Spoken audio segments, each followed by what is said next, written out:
Lucy's Kitchen. It's Lucy's Kitchen. Do-do-do-do-do-do. Lucy's Kitchen. Lucy's Kitchen. Lucy's Kitchen.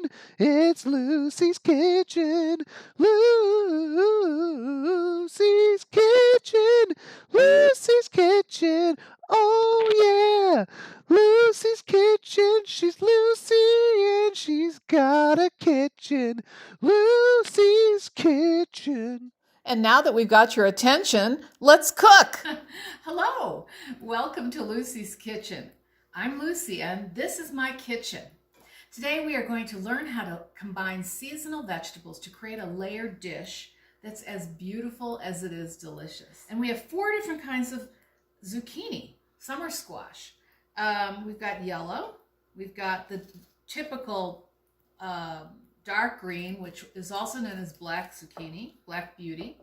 We've got a calabacita, which is a completely round one. In fact, these are very nice to open up, hollow out, and stuff. They're wonderful. You can do that actually with any zucchini. In fact, that's what squash is often best known for. And then this little one is also a variety of calabacita. It's a lighter green zucchini, and it happens to come from my garden. I just picked it yesterday, and this is the very first zucchini that I have ever grown. So I'm very excited to use my own zucchini. We've got a beautiful red pepper, got some onion, some garlic, a pretty large potato. Now this potato is a red potato. You can use any potato you want. And I like this because it's particularly enormous. It came from the farmer's market and was picked just the other day, so it's really fresh. And there's, believe it or not, we're so used to potatoes being just in a bag at the grocery store that we forget that somebody picked them once. And the fresh picked ones have a beautiful sweet flavor. And then we've got some parsley, which is always good for both color and for flavor. And then I have all these lovely little baby heirloom tomatoes, which I think will be not only delicious, but pretty, sprinkled on top of our casserole. So now that we've admired the zucchini and the rest, let's get started cutting them up. So for this roasted vegetable casserole, we're going to start with one vegetable at a time. We're going to start with the onions. They go on the bottom so that they can caramelize when we roast this thing. And I like to cut them down in wedges because they're more attractive when they come apart, and they don't dissolve as much, which is a danger with onions and caramelization because sometimes they just disappear. So you probably noticed that I left the root on, and I was able to cut very, very perfect slices by doing that. And then you cut the root off. And okay, so that's one. I'll show you again. Cut this and throw, we're going to throw all this into a bowl with some garlic and some olive oil. And then we're going to put it into this baking pan.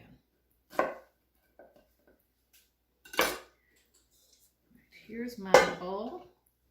Garlic and olive oil next. So I have a big clove of garlic here, and so I'm going to smash it, get the peel off. Oh, those onions are strong. Okay, and just going to chop it up kind of roughly.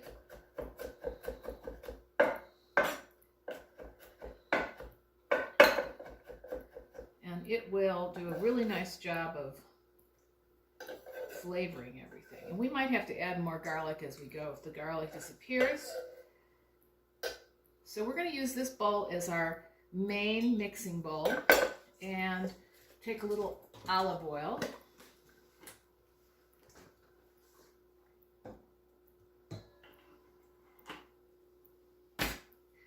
And I'm just going to use a tongs so I can evenly coat the onions with olive oil and have them kind of touch the garlic. And then when we're done with this step, we'll just put them right into the baking dish and they'll form the bottom layer.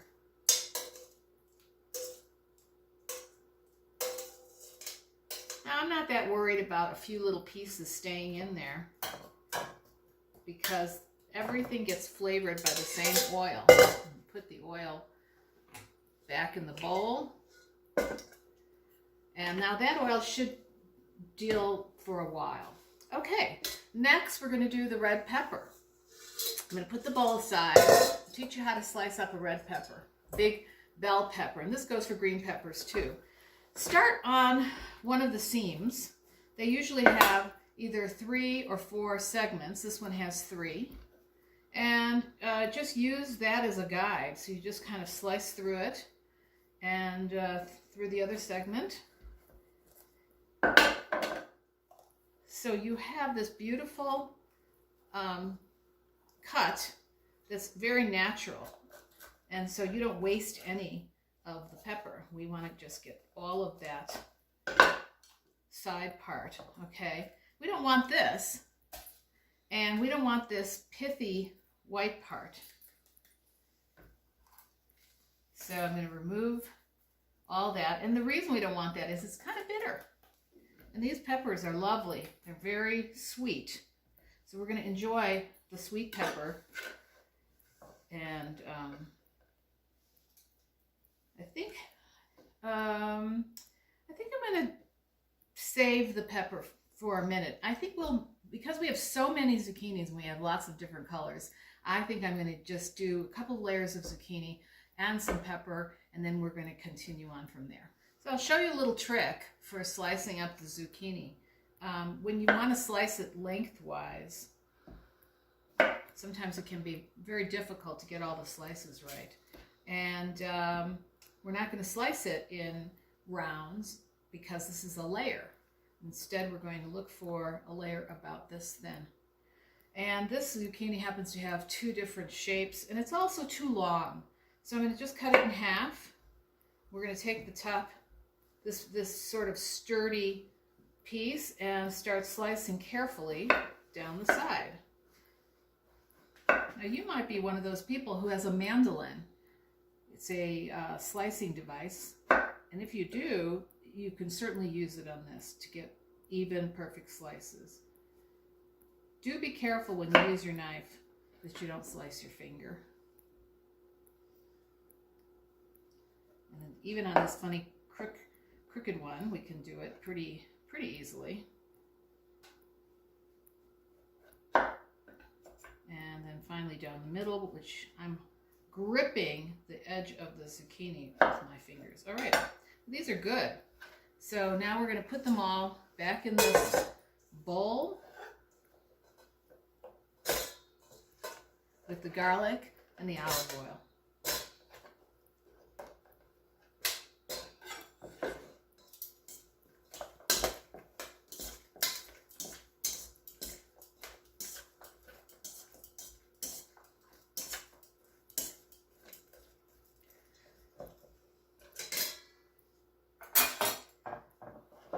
This time, we want to layer these. So you have a lot, you can overlap them a little.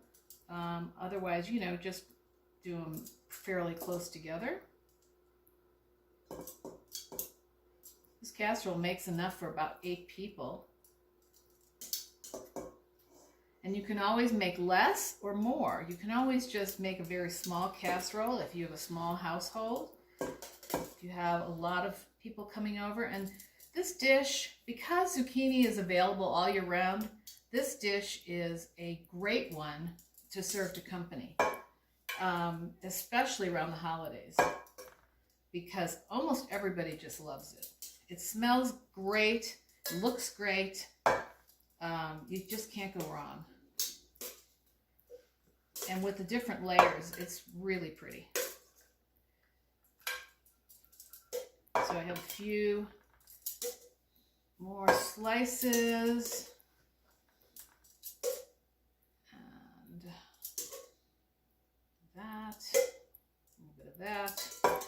Oh, and don't worry if your slices aren't gorgeous. It won't matter in the end.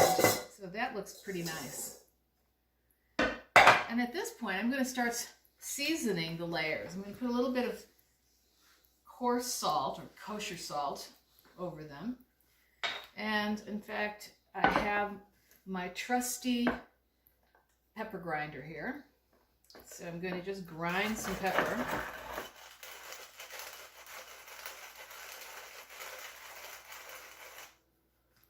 And then just gently sprinkle it on. Not too much, we just want a little bit for each layer. Next layer, yellow.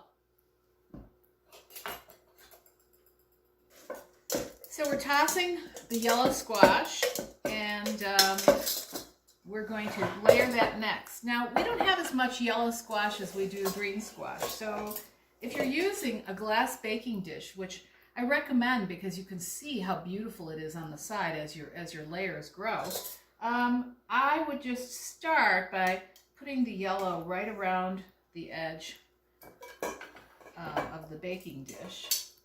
And then if you don't have enough, that's okay. It doesn't really matter that much, but at least in the baking and in the serving, you'll be able to see the pretty yellow squash.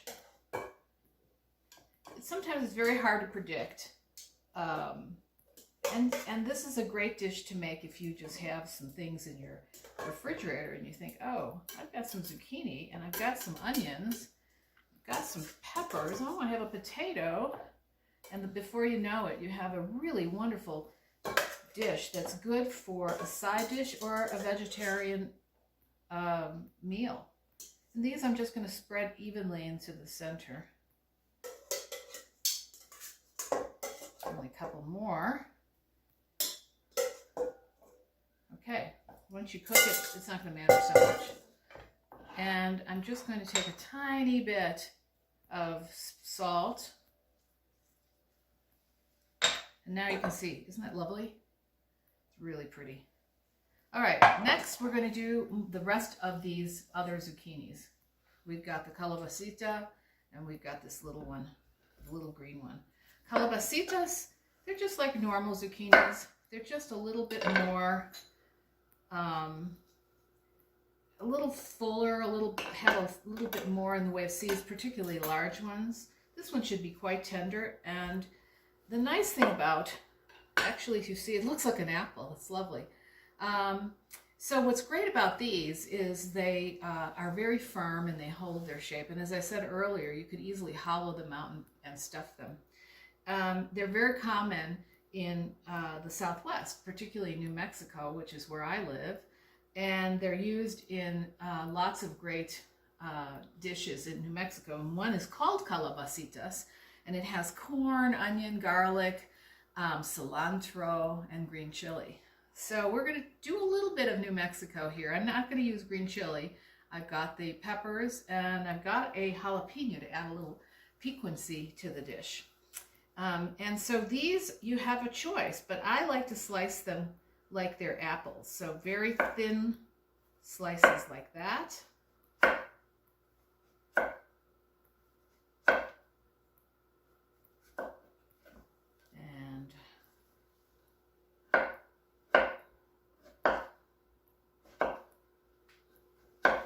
We're looking for a consistent size slice so that they all cook around the same amount. And you can do it any way you want, sideways, standing up, however you like to slice up your apples. You can also just do it straight up and down. And then this one, it's a lot like the other ones. So we're going to try to do this one as a standing zucchini in little slices like this. And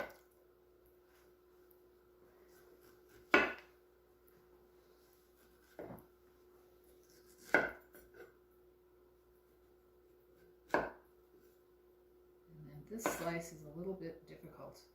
So what I'm going to do is I'm going to cut it in half so it's easier to handle. You're not going to really see it anyway, but you want it to be about the same width.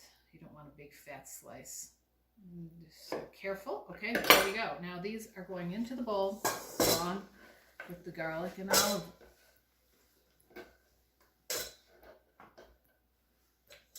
And here we go.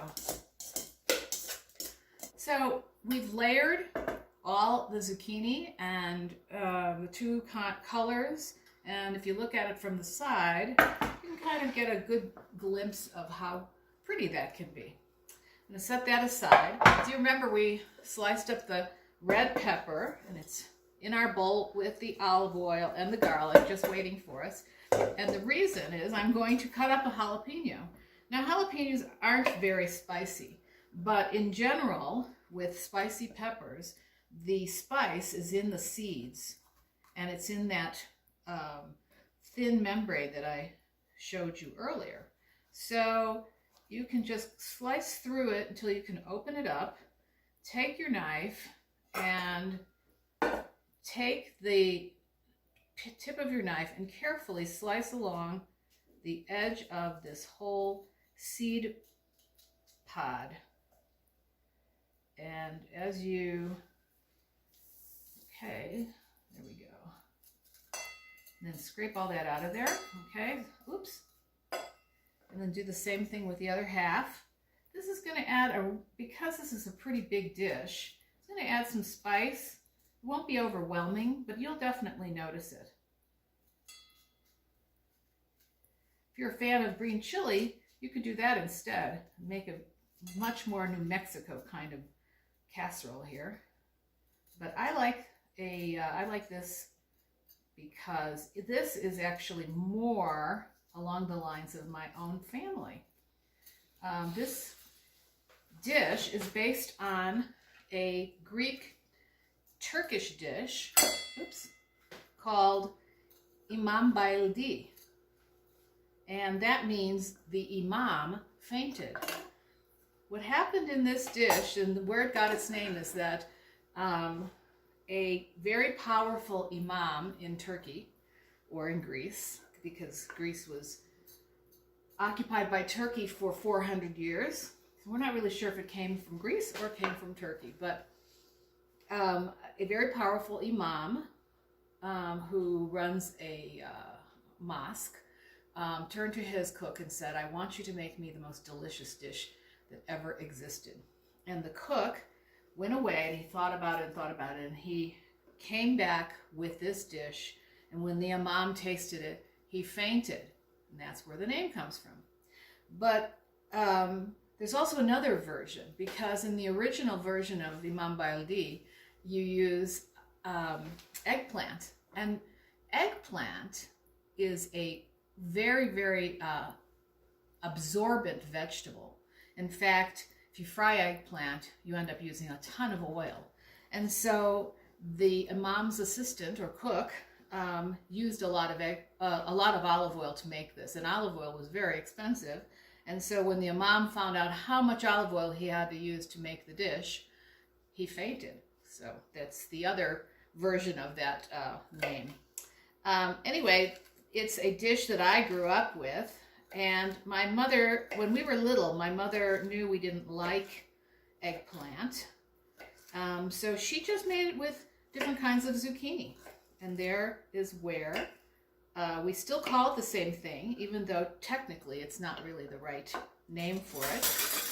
Now I'm going to put these hot peppers in with the sweet peppers. And toss them around for a beautiful layer of peppers. Now, get the dish here, and I think I'll season the top layer again, because I think I forgot this one. I'm going to add a little bit of pepper from my Turkish coffee grinder. Okay, there's just some left. And then I'm going to take and I'm going to basically spread the peppers out evenly over the top. This dish is getting prettier and prettier.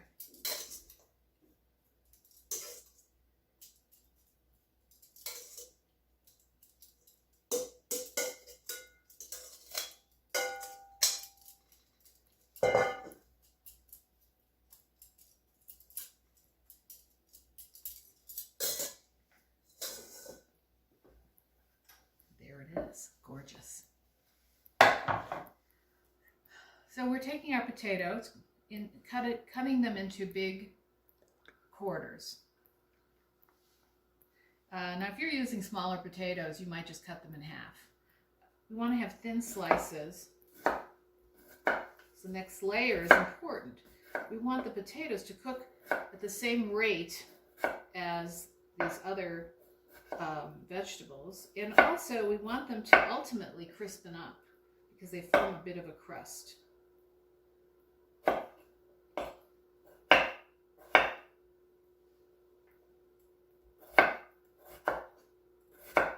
I'm just leaving the skin on.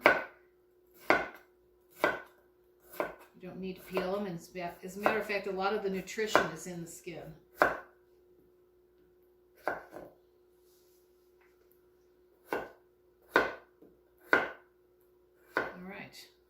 Now we're going to put all of these in. Looks like we're almost completely out of olive oil, but there's still garlic in there. All right, now we're all ready to do that. And I think I've got a little bit more olive oil here. I do. I'll just pour all of it in there.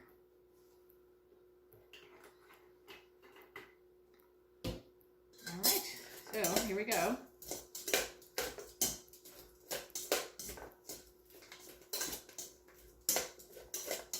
Okay, potatoes are ready.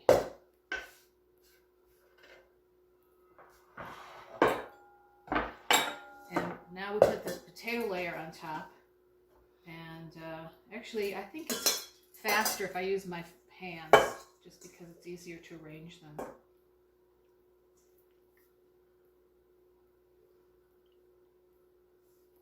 You want them to be one potato, the layer to be one potato thick. So if your potatoes are not quite pulled apart, do that for them. And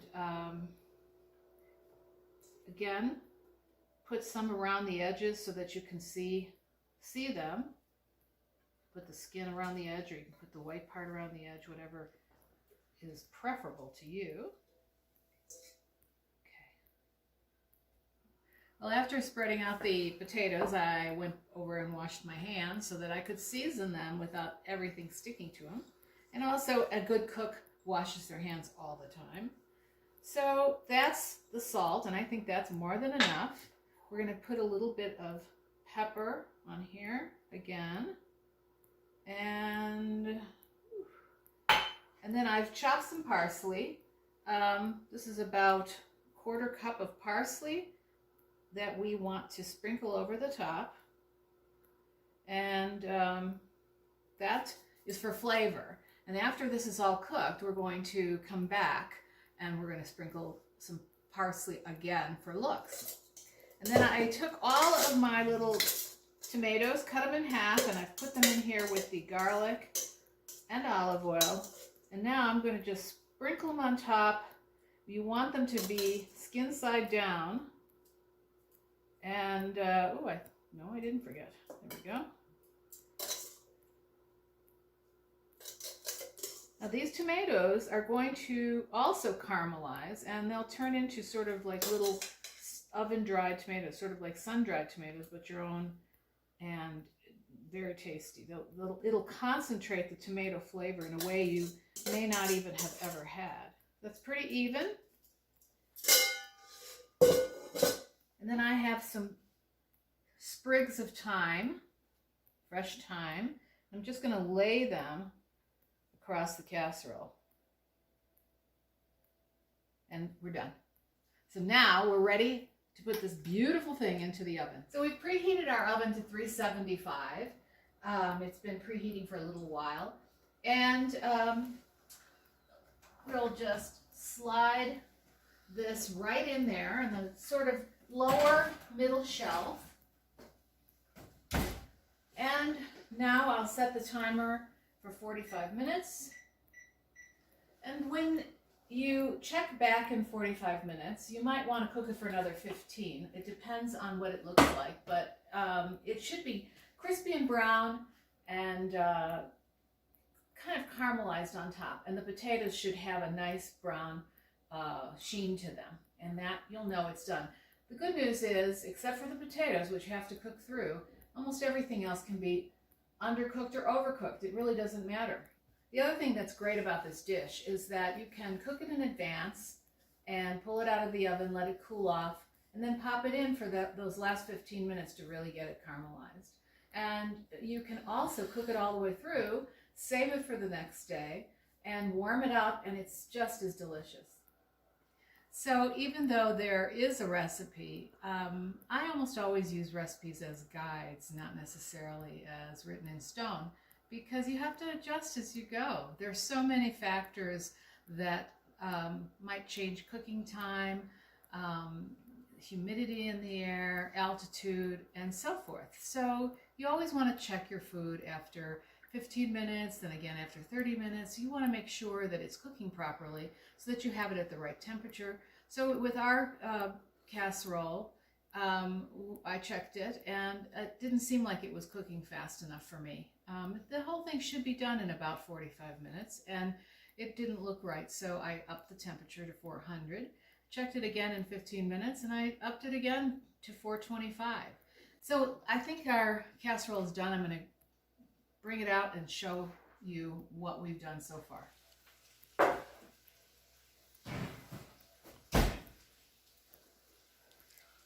Oh, that is delicious smelling. Oh my God, I can't wait to eat this. It looks perfect. Now here's what's perfect about it. The edges of the potatoes are curled. There's a little bit of brown. The tomatoes have started to shrink a bit. You can look into the pan and you can see that it's a little bit brown all the way around. Perfect. And again, as I said before, you can cook it longer if you want. I wouldn't cook it any shorter though. So this is how you can tell if it's really done because of the potatoes.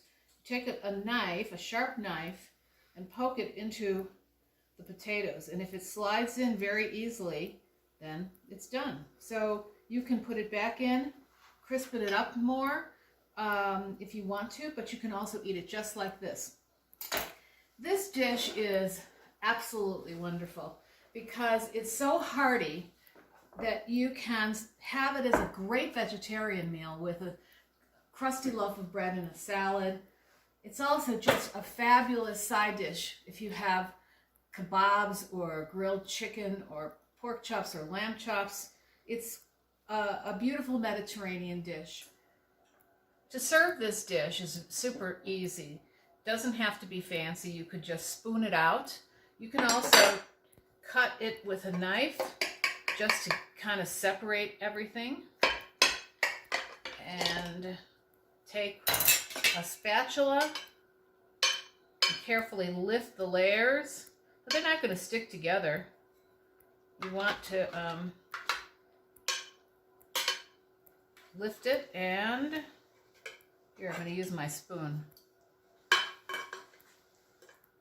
Ooh. Oh, is that beautiful? And it kind of falls apart, but it still looks gorgeous. And so that's it for today. Thank you for joining us. Don't forget to like and subscribe, and make sure to tune in next time for more recipes from my kitchen to yours. Thank you for being here.